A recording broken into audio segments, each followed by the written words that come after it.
إن الحمد لله نحمده ونستعينه ونستغفره ونعوذ بالله من شرور أنفسنا وسيئات أعمالنا من يهده الله فلا مضل له ومن يضلل فلا هادي له وأشهد أن لا إله إلا الله وحده لا شريك له وأشهد أن محمدا عبده ورسوله صلى الله عليه وعلى آله وصحابته أجمعين ومن تبعهم بإحسان إلى يوم الدين. Ikhwani talabah kaum muslimin, para pendengar radio dakwah salafiyah rahimani wa rahimakumullah. Alhamdulillah, pada hari yang mulia ini, hari Jumat yang penuh berkah insyaallah taala, kita akan melanjutkan kembali kajian kitab Masailul Jahiliyah. Permasalahan jahiliyah, yaitu sifat-sifat dan karakteristik jahiliyah yang harus kita kenali untuk kita jauhi. Karya Al-Imamul Allamah Syekhul Islam Al-Mujahidul Mujaddid Al-Syekh Muhammad bin Abdul Wahhab rahimahullahu ta'ala rahmatan wasi'ah. Kita sampai pada bab ke-37. Qala al-muallif rahimahullah, al-mas'alatu as-sabi'atu wath-thalathun. Permasalahan yang ke-37. At-ta'abbudu bi-ittikhadil ahbari war-ruhbani arbaban min dunillah. Di antara sifat atau karakter jahiliyah adalah beribadah dengan menjadikan rahib-rahib mereka, yakni orang-orang berilmu di kalangan mereka dan ahli-ahli ibadah di kalangan mereka sebagai Rabb selain Allah Subhanahu wa ta'ala. Inilah salah satu penyimpangan ahlul jahiliyah, orang-orang yang hidup di masa jahiliyah yang masih terus diwariskan sampai hari ini, yaitu syirik di dalam ketaatan. Syirkut ta'ah, ini termasuk perbuatan syirik kepada Allah Subhanahu wa ta'ala, yaitu syirik di dalam ketaatan.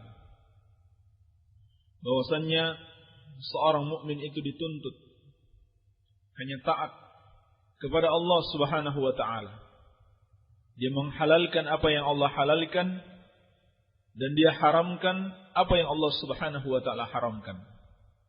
Demikian pula ketika seseorang melakukan yang halal, maka dia harus meyakini bahwa yang dia lakukan itu adalah halal, dihalalkan oleh Allah Subhanahu wa ta'ala. Atau melakukan suatu kewajiban, dia juga harus meyakini bahwa itu adalah kewajiban dari Allah Subhanahu wa ta'ala. Dan kalau seandainya dia terjatuh di dalam suatu perkara yang haram, ini juga keyakinan yang harus ada pada dirinya bahwa hal itu memang diharamkan Allah Subhanahu wa ta'ala. Adapun ahlul jahiliyah, mereka beribadah kepada Allah Subhanahu wa ta'ala dengan menjadikan orang-orang alim mereka dan ahli-ahli ibadah mereka sebagai tandingan-tandingan bagi Allah Subhanahu wa ta'ala. Seperti apa bentuknya? Bentuknya adalah mereka mentaati para ulama mereka. Mereka mentaati ahli ibadah mereka, tokoh-tokoh agama mereka dalam perkara maksiat kepada Allah Subhanahu wa ta'ala. Apa yang Allah haramkan, mereka halalkan. Sebaliknya, apa yang Allah halalkan, mereka haramkan. Lalu diikuti oleh umat-umat mereka. Mereka taat kepada tokoh-tokoh agama mereka dan mereka tinggalkan ketaatan kepada Allah Subhanahu wa ta'ala. Allah Subhanahu wa ta'ala telah menyebutkan tentang hal ini di dalam surat At-Taubah ayat ke-31. Ittakhadhu ahbarahum wa ruhbanahum arbaba min dunillah. Mereka jadikan ahli ilmu mereka, ulama mereka, dan ahli ibadah mereka sebagai Rabb selain Allah Subhanahu wa ta'ala. Dikatakan oleh para ulama, al-ahbar minal yahud. Orang-orang yang berilmu di sini maksudnya dari kalangan Yahudi. Sedangkan ar-ruhban minan nasara, ahli ibadah dari kalangan Nasrani. Jadi kata Allah, orang-orang Yahudi menjadikan ulama mereka, sedangkan orang-orang Nasrani menjadikan ahli-ahli ibadah mereka sebagai Rabb selain Allah Subhanahu wa ta'ala yang mereka taati. Yaitu mereka taati dalam perkara yang menyelisihi aturan Allah Subhanahu wa ta'ala. Apa yang Allah Subhanahu wa ta'ala haramkan, dihalalkan oleh para tokoh agama mereka, lalu mereka taati. Sebaliknya, apa yang Allah Subhanahu wa ta'ala halalkan, mereka haramkan, lalu ditaati oleh pengikut mereka. Lalu mereka mengatakan ta'atul ulama wajibah. Taat kepada ulama wajib katanya. Padahal tidak seperti ini yang diinginkan Allah Subhanahu wa ta'ala. Benar, taat kepada ulama adalah bagian dari perintah Allah, ati'ullaha wa ati'ur rasul wa ulil amri minkum. Taatlah kepada Allah, taatlah kepada Rasul, dan kepada para pemimpin kalian. Ulama menafsirkan makna pemimpin dalam ayat ini mencakup al-umara wal ulama. Al-umara wal ulama. Para pemerintah dan juga para ulama. Ini perintah Allah untuk mentaati ulama. Akan tetapi ketaatan kepada pemerintah sama halnya dengan ketaatan kepada para ulama tidak mutlak. Tidak mutlak sebagaimana mentaati Allah dan Rasulnya.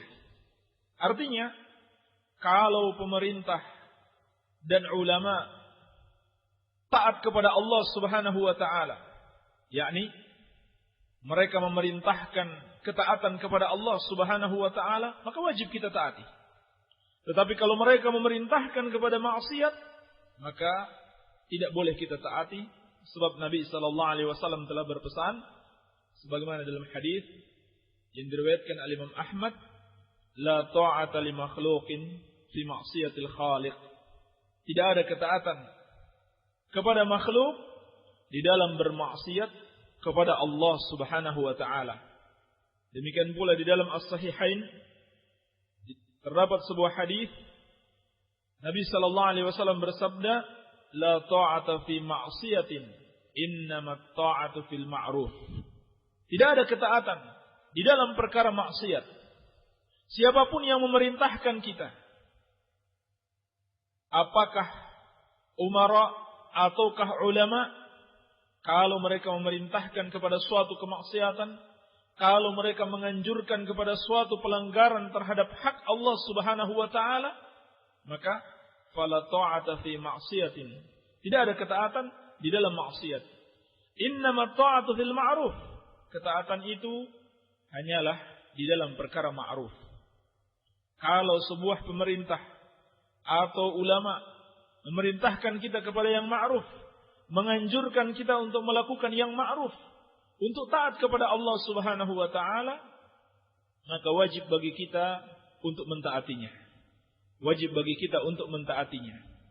Adapun kalau mereka memerintahkan kepada kemaksiatan, maka haram hukumnya kita mentaatinya. Bahkan hal ini bisa sampai kepada kekufuran kepada Allah Subhanahu wa ta'ala. Sebab mentaati ulama ataupun ahli-ahli ibadah, tokoh-tokoh agama maupun tokoh-tokoh masyarakat, dan para pemimpin yang memerintahkan kepada maksiat, itu sama saja dengan peribadahan kepada mereka. Sehingga dalam hadis yang diriwayatkan oleh Imam Tirmidzi dari sahabat yang mulia Adi bin Hatim At-Tai radhiyallahu anhu, ketika beliau mendengarkan ayat ini, Adi bin Hatim adalah sahabat yang dulunya beragama Kristen. Beliau dulunya beragama Kristen. Ketika dia mendengarkan firman Allah, ittakhadhu ahbarahum wa ruhbanahum arbaba min dunillah, orang-orang Yahudi menjadikan ulama mereka dan orang-orang Nasrani menjadikan ahli-ahli ibadah mereka sebagai rob-rob selain Allah Subhanahu wa taala. Artinya mereka sembah. Lalu kata Adi bin Hatim, "Ya Rasulullah, lasna na'buduhum." Wahai Rasulullah, kami tidak beribadah kepada mereka. Maka Nabi sallallahu alaihi wasallam bersabda, "Ama innahum lam yakunu ya'budunahum, walakinnahum kanu idza ahallu lahum syai'an istahalluhu, wa idza harramu lahum syai'an harramuhu." Kata Nabi sallallahu alaihi wasallam, memang mereka tidak beribadah, tidak menyembah kepada para ulama dan ahli ibadah mereka. Akan tetapi apabila ulama dan ahli ibadah mereka menghalalkan sesuatu, maka itu mereka halalkan, walaupun dalam syariat itu hukumnya haram. Sebaliknya, kalau mereka mengharamkan sesuatu, maka mereka ikut mengharamkannya, walaupun di dalam aturan Allah sebenarnya halal. Inilah perilaku ahlul jahiliyah. Mereka ikuti apa saja yang datang dari ulama dan ahli ibadah mereka, walaupun jelas-jelas bertentangan dengan dalil, bertentangan dengan wahyu yang diturunkan Allah Subhanahu wa taala kepada mereka. Dalam keadaan mereka tahu bahwa ulama mereka dan ahli ibadah mereka sebenarnya telah merubah hukum Allah. Yang halal mereka haramkan, yang haram mereka halalkan. Tetapi mereka menyekutukan Allah Subhanahu wa taala dengan para tokoh-tokoh agama mereka di dalam ketaatan. Maka kata Nabi sallallahu alaihi wasallam, "Fatilka ibadatuhum." Itulah yang dimaksud peribadahan kepada mereka. Pada pertemuan yang sebelumnya telah kita jelaskan, para ahbar war ruhban itu sendiri telah kafir kepada Allah. Mereka juga telah menyekutukan Allah. Mereka telah bertindak sebagaimana Allah Subhanahu wa taala Rabbul Alamin, yang mana hanya satu-satunya Dia yang berhak untuk menghalalkan sesuatu atas manusia dan mengharamkan sesuatu atas manusia. Allah Subhanahu wa taala telah mencela orang-orang yang mengatakan ini halal dan ini haram, padahal dia tidak tahu dalilnya. Ini berbahaya. Ini ucapan yang sangat berbahaya. Ini ucapan kekufuran. Allah berfirman, "Wala taqulu lima tasifu alsinatikumul kadhiba hadha halalun wa hadha haramun litaftaru 'ala Allahi al-kadhiba. Innal ladzina yaftaruna 'ala Allahi al-kadhiba la yuflihun. Mata'un qalilun wa lahum 'adzabun alim." Dalam surat An-Nahl ayat ke-116. Kata Allah, dan janganlah kalian mengucapkan dengan apa yang disifatkan oleh lisan-lisan kalian secara dusta. Kalian katakan hadza halalun wa hadza haramun. Ini halal dan ini haram. Padahal Allah Subhanahu wa taala tidak pernah mengatakan hal itu. Litaftaru 'ala Allahil kadhiba, agar kalian membuat-buat kedustaan atas Allah. Sesungguhnya orang-orang yang membuat-buat kedustaan atas Allah, mereka tidak akan beruntung. Itu hanyalah kesenangan yang sedikit, dan bagi mereka adab yang sangat pedih. Ini larangan Allah kepada al-ahbar war ruhban dan siapa saja yang mengikuti jalan mereka, yaitu orang yang berbicara tentang syariat Allah tanpa didasari oleh ilmu, sampai berani mengharamkan apa yang halal dan sebaliknya menghalalkan apa yang haram, dan ini adalah kekafiran. Ini adalah kesyirikan kepada Allah Subhanahu wa taala sebagaimana telah kita bahas kemarin. Adapun pada bab ini yang akan dibahas oleh Syekh tentang hukum orang yang mentaati mereka. tentang hukum orang yang mentaati mereka. Maka hal ini juga bisa sampai kepada derajat kesyirikan, yaitu syirkut ta'ah, syirik di dalam ketaatan. Syekhul Islam Ibnu Taimiyah rahimahullahu taala menjelaskan bahwasannya apabila seorang mentaati ulama atau umara atau ahli-ahli ibadah, tokoh-tokoh agama, apakah disebut sebagai kiai, ustaz, da'i, dan sebagainya, dalam menghalalkan apa yang Allah haramkan dan mengharamkan apa yang Allah halalkan dalam keadaan dia tahu. Dalam keadaan dia tahu bahwa mereka telah merubah agama Allah, maka dia kafir. Maka dia kafir, kufran akbar, mukhrijun minal millah. Dia kafir dengan kekafiran yang besar yang mengeluarkan pelakunya dari Islam. Ini rincian yang pertama. Jadi kalau dia tahu, dia sudah tahu, itu sebenarnya bertentangan dengan hukum Allah. Yang haram mereka katakan halal, yang halal mereka katakan haram. Lalu dia mentaati dalam keadaan dia tahu. Dan dia meyakini seperti yang mereka yakini. Yakni, yang halal dia yakini sebagai haram, yang haram dia yakini sebagai halal, dalam keadaan dia tahu. Sebenarnya tidak seperti itu. Maka dia kafir. Seperti kalau misalkan seseorang minum khamar. Dia tahu khamar itu haram. Tetapi dia katakan halal. Demi apa? Demi mengikuti ulamanya. Demi mengikuti ahli ibadahnya. Demi mengikuti pemimpinnya. Maka dia telah menyekutukan Allah Subhanahu wa ta'ala di dalam ketaatan. Dia melakukan suatu perkara yang haram, tapi karena dikatakan halal oleh pemimpinnya, dia juga ikut-ikutan mengatakan halal dalam keadaan dia tahu hal itu diharamkan. Maka ini termasuk kekufuran kepada Allah Subhanahu wa ta'ala.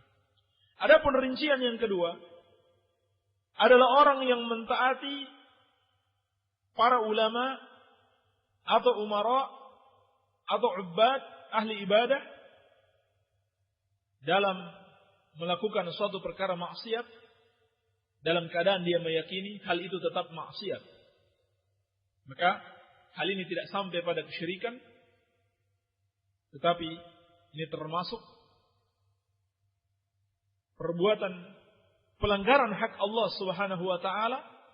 Padahal Nabi sallallahu alaihi wasallam telah mengingatkan, la ta'ata li makhluqin fi maksiatil khaliq. Tidak ada ketaatan kepada makhluk di dalam bermaksiat kepada Allah Subhanahu wa ta'ala. Jadi, apabila seseorang mentaati makhluk di dalam bermaksiat kepada Allah, dalam keadaan dia masih meyakini hal itu memang salah, cuman karena demi menghormati pemimpinnya, demi menghormati kiainya atau tokoh agama yang ada di kampungnya, dia ikut-ikutan.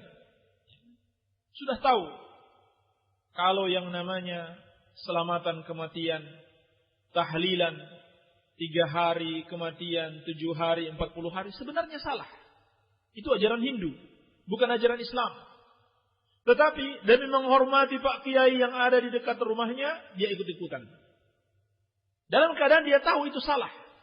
Maka ini termasuk kemaksiatan kepada Allah Subhanahu wa ta'ala, namun tidak sampai kepada derajat kesyirikan. Iya.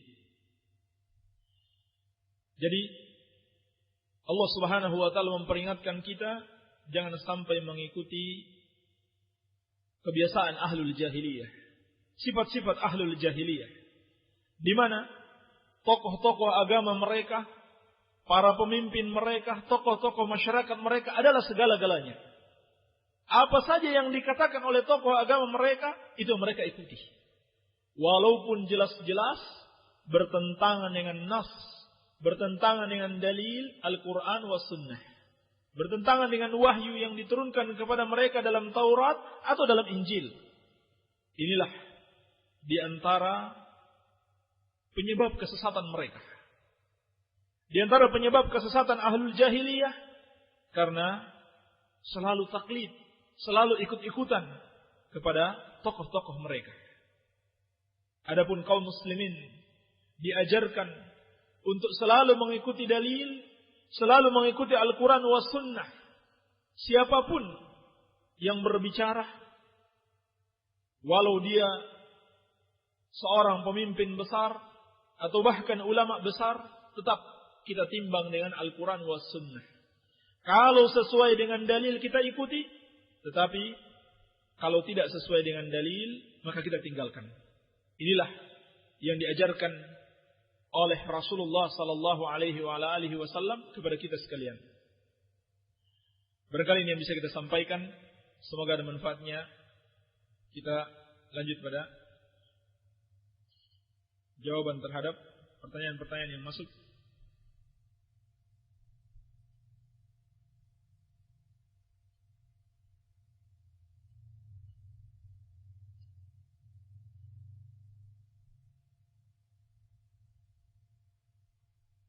Bismillah Ustaz. Katanya kalau orang Padang membuat rendang, bumbunya ada yang memakai ganja. Halalkah? Bukankah khamar sedikit atau banyak, mabuk atau tidak tetap haram? Yang pertama kita katakan, kalau itu cuma sekedar isu-isu, maka jangan mudah kita percayai. Jangan mudah kita percayai. Jadi harus betul-betul tathabbut, tabayyun. Dicek, lakukan check and recheck, apa benar hal itu. Baik. Kalaupun benar, maka jelas seperti yang telah disebutkan di sini, sesuatu yang dapat memabukkan sedikit maupun banyak, maka hukumnya haram. Ma'askara kathiruhu wa qaliluhu haram. Apa yang banyaknya memabukkan, maka sedikitnya juga haram. Baik. Tapi jangan mudah kita menuduh. Harus lakukan check and recheck. Kalaupun benar, tentunya jangan kita samaratakan. Jangan kita samaratakan, karena mungkin sebagian orang atau sebagian rumah makan Padang yang seperti itu, tapi tidak semuanya. Wallahu a'lam. Bismillah. Assalamualaikum warahmatullahi wabarakatuh. Waalaikumsalam warahmatullahi wabarakatuh. Maaf Ustaz, teteh mau menanyakan, disunahkan sebelum sholat membaca ta'awudz dan meludah kecil ke kiri 3 kali. Sebaiknya yang awal dikerjakan yang mana? Ta'awudz dulu atau meludah kecil 3 kali dulu? Barakallahu fiik. Yang pertama, ini harus diluruskan dulu. Memulai sholat adalah dengan membaca ta'awudz. Adapun membaca ta'awudz dengan meludah kecil ke kiri, itu ketika seorang merasa diganggu oleh syaitan. Sedangkan memulai sholat, setelah seorang bertakbir, kemudian mengucapkan doa istiftah, baru setelah itu dia mengucapkan ta'awudz. Dan sebagai faedah, ta'awudz yang disahihkan oleh Syekh Al-Albani, lafaznya adalah a'udzu billahi minasyaitonir rajim min hamzihi wa nafthihi wa nafthihi, atau a'udzu billahi as-sami'il 'alim minasyaitonir rajim min hamzihi wa nafthihi wa nafthihi. Aku berlindung kepada Allah dari syaitan yang terkutuk, dari bisikan-bisikannya, dari kesombongannya, dan dari sihirnya. Adapun hadis dengan lafaz a'udzu billahi minasyaitonir rajim saja didhaifkan oleh Syekh Al-Albani rahimahullahu taala. Ini lafaz yang lengkap, a'udzu billahi minasyaitonir rajim min hamzihi wa nafthihi wa nafthihi. Aku berlindung kepada Allah dari syaitan yang terkutuk, dari bisikannya, dari kesombongannya, dan dari sihirnya. Baik. Adapun hadis tentang meminta perlindungan kepada syaitan ketika seorang merasa diganggu oleh syaitan di dalam salatnya adalah hadis Utsman bin Abil As, diriwayatkan oleh Imam Muslim, bahwasannya beliau pernah berkata kepada Rasulullah sallallahu alaihi wasallam, "Ya Rasulullah, inna syaitana qad hala baini wa baina salati wa qiraati. Wa qiraati yulabbisuha alayya." Kata Utsman bin Abil As, "Ya Rasulullah, sesungguhnya syaitan telah menghalangi aku dari salatku dan dia mengganggu bacaanku." Faqala Rasulullah sallallahu alaihi wasallam, maka Rasulullah sallallahu alaihi wasallam bersabda, "Dzaka syaitan yuqalu lahu khinzib." Itu adalah syaitan, namanya adalah khinzib. Fa idza ahsastahu fata'awwadh billahi minhu wadful ala yasarika salatan. Maka kata Rasulullah sallallahu alaihi wasallam, kalau kamu merasakan kehadirannya, maka mohonlah perlindungan kepada Allah, kemudian meludah ke kiri sebanyak 3 kali. Lalu kata Utsman bin Abil As, qala fa fa'altu dzalika fa azhaballahu anni. Aku pun melakukan apa yang disarankan oleh Rasulullah sallallahu alaihi wasallam, lalu Allah Subhanahu wa taala mengusir syaitan itu dariku. Jadi kalau ditanyakan apakah ta'awudz dulu atau meludah dulu, yang jelas dalam hadis ta'awudz dulu kemudian meludah. Dan ini ketika dibaca hanya ketika seorang merasa diganggu oleh syaitan. Apakah di pertengahan salat ataupun di awal salat. Jadi membaca ta'awudz dan meludah ke kiri 3 kali bukan di awal salat, tetapi ketika seorang merasa diganggu oleh syaitan. Ustaz, anak ikhwan dari Pamarican, para jamaah tabligh berhujjah, tidaklah sempurna iman jikalau tidak keluar untuk berdakwah 7 hari, 40 hari sampai 1 tahun. Benarkah demikian? Mohon keterangannya. Wassalam. Ini dusta. Ini adalah sesuatu yang menunjukkan kebodohan mereka.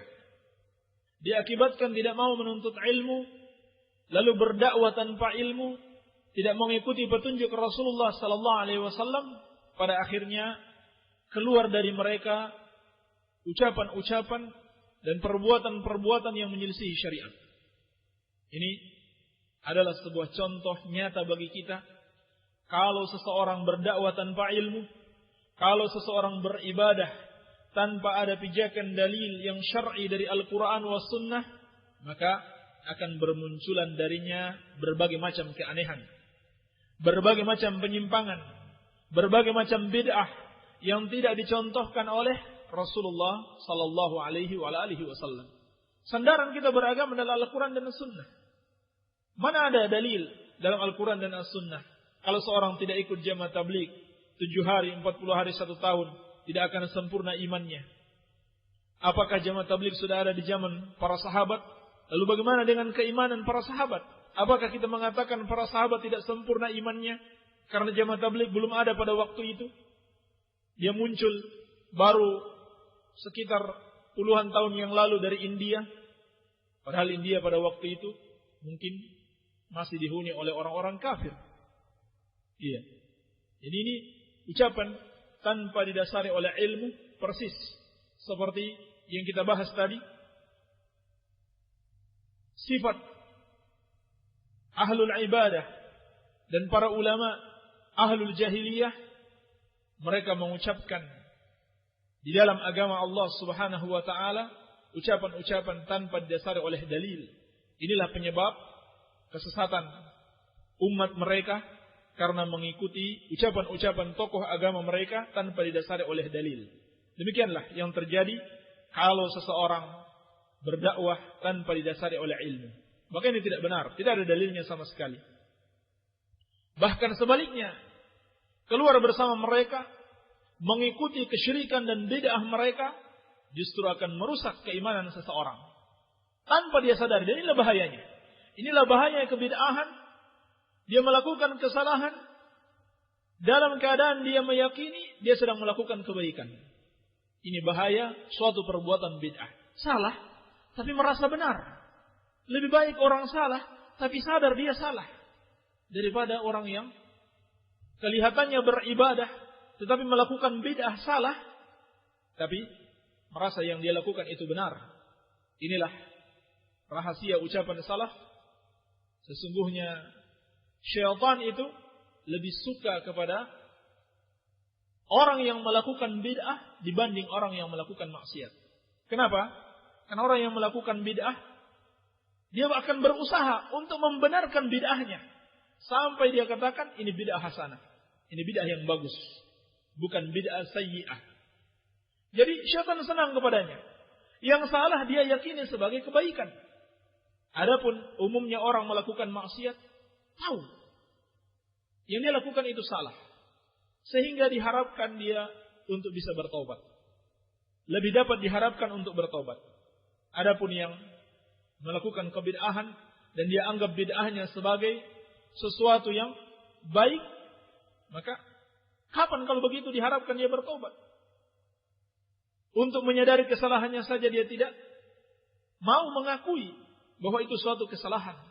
Jadi susah diharapkan untuk bisa bertobat. Mereka itulah orang-orang yang telah merugi amalannya di dunia ini dan di akhirat kelak. Wahum yahsabuna annahum yuhsinuna sun'a. Tetapi mereka menyangka mereka sedang melakukan suatu kebaikan. Apa man zuyyina lahu su'u amalihi fara'ahu hasanan. Mereka itulah yang ditipu oleh syaitan sehingga amalan buruknya dia lihat sebagai suatu kebaikan. Assalamualaikum. Waalaikumsalam. Jazakumullah khairan atas ilmunya. Wa jazakumullah khairan. Mohon dikirim hadis mengenai barang siapa memusuhi wali Allah, Allah akan mengumumkan perang kepadanya. Hadis yang disampaikan di RDS. Berhubung ketinggalan dalam menulis waktu disampaikan di RDS. Ini suatu permintaan kepada penyiar, mohon dikirim katanya. Hadis tentang man 'ada li waliyan faqad adzantuhu bil harbi, dan seterusnya riwayat Bukhari, hadis qudsi. Barang siapa yang memusuhi waliku, maka aku mengumumkan perang terhadapnya. Assalamualaikum Ustaz. Bagaimana perempuan itu sudah hamil 3 bulan baru nikah, sah tidak perkawinannya? Pernikahan wanita yang hamil itu tidak sah sampai dia melahirkan. Karena Allah Subhanahu wa taala berfirman, "Wa ulatul ahmali ajaluhunna ayyadna hamlahunna." Wanita-wanita hamil masa iddah mereka sampai mereka melahirkan. Jadi wanita hamil tidak boleh dinikahi sampai dia melahirkan. Kalau sudah terlanjur menikah, maka harus berpisah sampai dia melahirkan, baru dinikahkan kembali.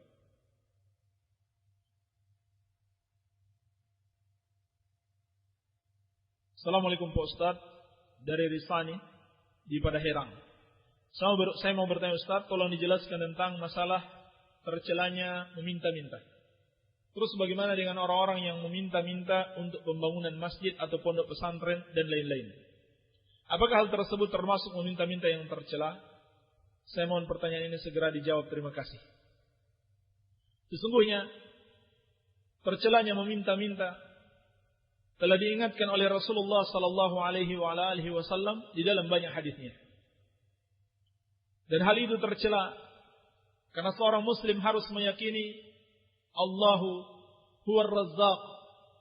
Allah adalah yang Maha memberikan rezeki. Wa ma min dabbatin fil ardi illa 'ala Allahi rizquha. Tidak ada satupun yang melata di muka bumi ini kecuali Allah Subhanahu wa taala menanggung rezekinya. Oleh karena itu, meminta-minta kepada manusia adalah sesuatu yang tercelah. Tapi hendaklah seorang meminta kepada Allah Subhanahu wa taala. Rasulullah sallallahu alaihi wasallam sebagaimana dalam hadis Abdullah bin Umar radhiyallahu taala anhuma di dalam As-Sahihain, beliau telah mengingatkan la tazalul mas'alatu bi ahadikum hatta yalqa Allah Ta'ala wa laysa fi wajhihi muz'atu lahmin. Tidaklah seorang itu selalu meminta-minta kecuali dia akan berjumpa Allah Subhanahu wa taala dalam keadaan tidak ada segumpal daging di wajahnya. Dalam keadaan tidak ada segumpal daging di wajahnya. Inilah yang disebut wajah-wajah tak berdaging. Ketika mereka meminta-minta kepada manusia. Juga dalam hadis Abi Hurairah radhiyallahu anhu diriwayatkan oleh Imam Muslim, Rasulullah sallallahu alaihi wasallam bersabda, "Man sa'ala an-nasa takatsuran fa inna ma yas'alu jamran, fa yastaqilla aw liyastakthir." Barang siapa meminta-minta kepada manusia untuk menumpuk-numpuk hartanya, maka itu sama halnya dia meminta-minta bara api. Terserah dia mau memperbanyak bara api atau menguranginya. Dan sesungguhnya Nabi sallallahu alaihi wasallam telah menuntun siapa yang memiliki kebutuhan janganlah dia minta kepada manusia, tetapi hendaklah dia minta kepada Allah. Dalam hadis Abdullah bin Mas'ud radhiyallahu anhu diriwayatkan oleh Imam Abu Daud dan Tirmizi, Nabi sallallahu alaihi wasallam bersabda, "Man asabathu faqatun fa anzalaha bin nasi lam tusadda faqatuhu." Siapa yang tertimpa suatu kefakiran, kemiskinan, lalu dia adukan hal itu kepada manusia, maka tidak akan tercukupi kebutuhannya. Wa man anzalaha billahi fayushikullahu lahu birizqin ajilin aw ajilin. Dan barang siapa yang mengadukannya kepada Allah, maka tidak lama lagi Allah Subhanahu wa taala akan mencukupinya dengan rezeki, apakah di dunia atau di akhirat. Hadis ini jelas tercelanya meminta-minta dan haramnya meminta-minta li ghairi darurah, untuk suatu kebutuhan yang bukan darurat, untuk suatu keadaan yang bukan darurat, tercela seorang meminta-minta. Adapun meminta untuk orang lain, maka ini bukan sesuatu yang tercela. Yang dicela di dalam hadis-hadis ini adalah apabila seorang meminta untuk dirinya sendiri, sedangkan dia meminta untuk orang lain, justru hal itu suatu amal saleh. Apakah untuk orang miskin temannya, ataukah untuk kebutuhan suatu pondok pesantren, panti asuhan anak-anak yatim, ataukah pembangunan sebuah masjid sebagaimana yang ditanyakan. Maka ini bukan sebuah perbuatan meminta-minta yang tercela, bahkan sebaliknya hal itu termasuk amal saleh. Dan ini dikatakan oleh para ulama adalah asy-syafa'ah, memberikan syafaat. Walaupun terkesan meminta-minta, tetapi sebenarnya hakikatnya itu adalah syafaat. Allah Subhanahu wa taala berfirman, "Wa may yashfa' syafa'atan hasanatan yakun lahu nasibun minha." Barang siapa yang memberikan syafaat yang baik, maka dia mendapatkan bagian darinya. Wa man yashfa' syafa'atan sayyi'atan yakun lahu kiflun minha. Sebaliknya, siapa memberikan syafaat yang buruk, dia juga mendapatkan dosa darinya. Jadi ini sangat terpuji kalau kita meminta untuk orang lain. Ada orang lain yang kita lihat miskin, atau satu pesantren yang kita lihat sangat butuh bantuan. Sedangkan kita misalkan punya keluarga, hartanya melimpah. Dia sudah tidak tahu lagi mau menyumbang kemana. Sampaikan kepada dia, mintakan kepada dia, minta hartanya untuk disalurkan kepada orang yang membutuhkan. Ini adalah amal saleh. Nabi sallallahu alaihi wasallam apabila datang orang meminta kepada beliau dan beliau tidak memiliki sesuatu untuk diberikan, maka beliau bersabda, "Isfa'u tu'jaru." Berilah syafaat, maka kalian akan mendapatkan pahala. Ini yang dijelaskan para ulama. Baik. Assalamualaikum. Waalaikumsalam. Bila saya sebagai makmum ketika sujud hanya sampai satu kali, sah atau tidak? Tidak sah salatnya. Andaikan ada satu rakaat dia tinggalkan satu sujud itu saja dari seluruh rakaat, maka tidak sah salatnya, karena itu bagian dari rukun salat. Baik. Assalamualaikum Ustaz. Waalaikumsalam. Apakah di dalam nikahin wanita boleh hanya dengan modal cinta yang diawalinya? Masalah agama bisa dibimbing nanti kalau dah nikah. Atas jawabannya terima kasih. Menikah hanya dengan modal cinta, tidak peduli apakah pasangannya bagus akhlaknya, bagus akidahnya, bagus ibadahnya, itu adalah penyelisihan terhadap bimbingan Rasulullah sallallahu alaihi wasallam. Dan seorang yang melakukannya sangat beresiko, dia akan menderita suatu kerugian yang besar. Nabi sallallahu alaihi wasallam telah berpesan, "Tunkahul mar'atu li arba'." Beliau mengabarkan bahwasannya manusia apabila memilih wanita itu karena 4 perkara. Limaliha wa lihasabiha wa lijamaliha wa lidiniha. Ada yang memilih karena hartanya. Ada yang memilih karena keturunannya. Ada yang memilih karena kecantikannya, dan ada yang memilih karena agamanya. Maka Nabi sallallahu alaihi wasallam berpesan, di antara 4 yang biasa dipilih oleh manusia, fadhfar bidzatid din taribat yadak. Pilihlah yang memiliki agama, wanita yang memiliki agama, maka engkau akan beruntung. Memiliki agama maksudnya akhlaknya baik, ibadahnya bagus, akidahnya sesuai dengan akidatus salaf, akidah Rasulullah sallallahu alaihi wasallam dan para sahabatnya. Ini yang menjadi bimbingan Rasulullah sallallahu alaihi wasallam. Baik. Sedangkan kalau seorang berprinsip, tidak apa-apa saya menikahi dia, walaupun tidak baik agamanya, nanti saya bimbing. Ini adalah tidak sesuai dengan petunjuk Rasulullah sallallahu alaihi wasallam, dan seakan-akan hidayah itu ada di tangannya. Belum tentu. Kalau wanita ini bisa dibimbing, siapa yang tahu kalau dia akan menjadi baik?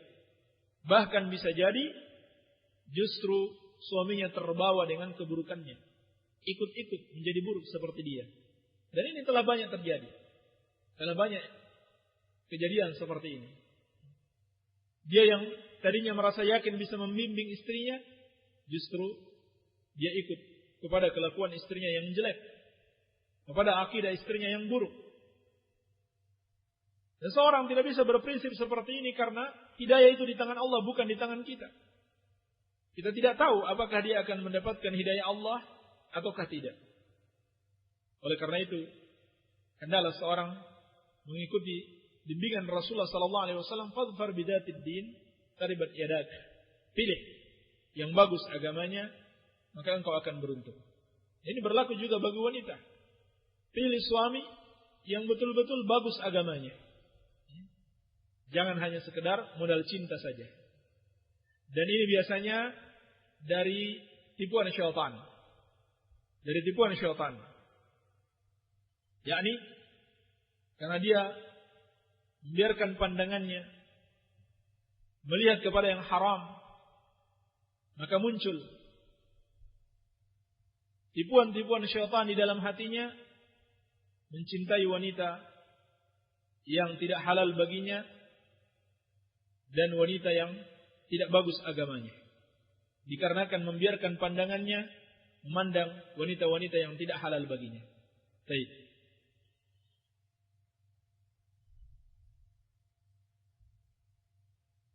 Assalamualaikum warahmatullahi wabarakatuh. Waalaikumsalam. Saya minta kitab Salafus Saleh. Saya butuh sekali untuk membuktikan ajaran yang tidak ada tuntunannya dari Rasulullah sallallahu alaihi wasallam itu bid'ah. Dari Pak Darwanto, Mekarsari, Mekarjaya, Ciamis. Saya tunggu kitabnya. Insyaallah taala akan kita kirim insyaallah taala. Semoga Allah Subhanahu wa taala mudahkan. Apakah ada sunnahnya Apabila mayat sudah dikubur lalu dikatakan di atas kuburannya, wahai fulan, katakanlah tiada ilah yang hak selain Allah 3 kali. Wahai fulan, katakanlah Rabbku adalah Allah, agamaku Islam, dan Nabiku Muhammad sallallahu alaihi wasallam. Tidak ada sunnahnya. Hal ini termasuk bid'ah.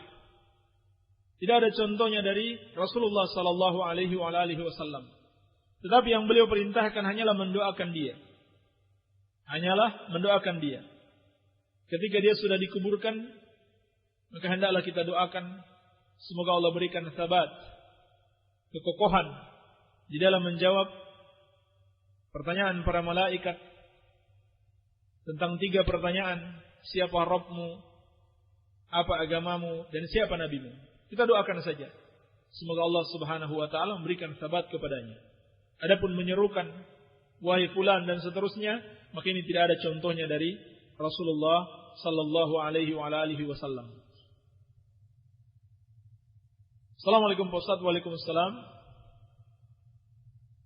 Salat sunnah apa yang dilakukan antara adzan dan iqamah? Salat sunnah rawatib qabliyah ataupun salat sunnah apa saja. Umum hadisnya seperti dalam as-sahihain dari Abdullah bin Mughaffal, Rasulullah sallallahu alaihi wasallam bersabda, "Baina kulli adzanaini salatun, baina kulli adzanaini salatun, baina kulli adzanaini salatun." Qala fi tsalitsa liman syaa. Kata Rasulullah sallallahu alaihi wasallam, antara 2 adzan salat, antara 2 adzan ada salat, antara 2 adzan ada salat. Lalu beliau mengatakan, bagi siapa yang mau. Jadi, siapa yang mau melakukan salat antara 2 adzan, yang 2 adzan maksudnya adzan dan iqamah, maka silakan dia salat 2 rakaat. Salat apa saja. Baik. Alhamdulillah, ini yang bisa kita jawab pada kesempatan kali ini. Dan sebelum kita tutup, kita mau mengucapkan terima kasih wa jazakumullahu khairan kepada para pendengar radio dakwah salafiyah yang telah menyumbangkan sejumlah hartanya untuk membeli komputer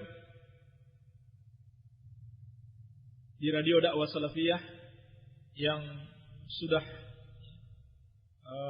banyak kerusakannya. Iya. Alhamdulillah, uang yang terkumpul sampai hari ini sejumlah 500.000. Jadi masih kurang 4 juta lagi. Komputernya 4 juta dan 500.000 akan dibelikan UPS-nya, yaitu alat penyimpan listrik, supaya kalau mati lampu komputernya tidak langsung mati, tetapi bisa dimatikan sesuai prosedurnya, sehingga komputer tidak mudah rusak. Jadi alhamdulillah kita berterima kasih. Dan tentunya kalau ada yang ingin menyumbangkan hartanya di jalan Allah untuk membelikan komputer ini, maka sangat kami harapkan dan insyaallah ta'ala akan menjadi amal jariyah baginya, amal jariyah dengan mendapatkan pahala yang tidak terputus walaupun dia sudah meninggal dunia, dengan menyebarkan kebaikan-kebaikan, menyebarkan dakwah Ahlus Sunnah wal Jamaah melalui radio kita ini. Insyaallah ta'ala orang yang menyumbangkan apa saja itu juga mendapatkan bagian darinya. Ini yang bisa kita sampaikan, semoga ada manfaatnya. Subhanakallahumma bihamdika asyhadu an la ilaha illa anta astaghfiruka wa atubu ilaik. Wa sallallahu ala nabiyyina Muhammadin wa alihi wa sallam. Walhamdulillahi rabbil alamin.